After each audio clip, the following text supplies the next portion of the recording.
মেরিল milk soap bar. এর milk lotion আমার ত্বক রাখে নরম ও মসৃণ। প্রথম আলোর রেড কার্পেটে পেয়ে গিয়েছি রাফিয়াত রশিদ মিথিলাকে। কেমন আছেন আপু? খুব ভালো আছি। Thank you so much for being here tonight.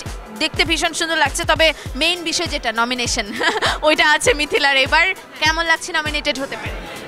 Nominated হতে পারে তো ভালোই লাগে সব সময়। আমি এর আগে অনেকবার নমিনেটেড হয়েছি, এবারও একটা আমার খুব পছন্দের একটা কাজের জন্য নমিনেটেড হয়েছে, মাইসেলফ অ্যালেন স্বপন চরকির ওয়েব সিরিজের জন্যে। তো ভাল লাগছে। আর এবার ক্রিটিক্স চয়েসের জন্য নমিনেটেড হয়েছি। তো অনেক গুরুজনেরা, গুণী শিল্পী এবং তারা ইন্ডাস্ট্রির গুণীজন, ওনারা মনে করেছেন যে আমি নমিনেশনের যোগ্য। ভাল লাগছে। ওকে, এবার একটু লুকে আসি।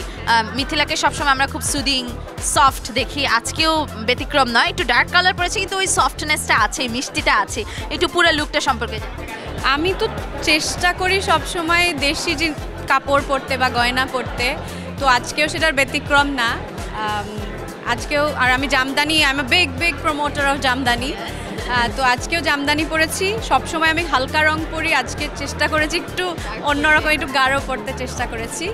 আর জামদানিটা কারুতন্ত্র ডিজাইন করেছে। আর আমার গয়না হচ্ছে 6 ইয়ার্স স্টোরির।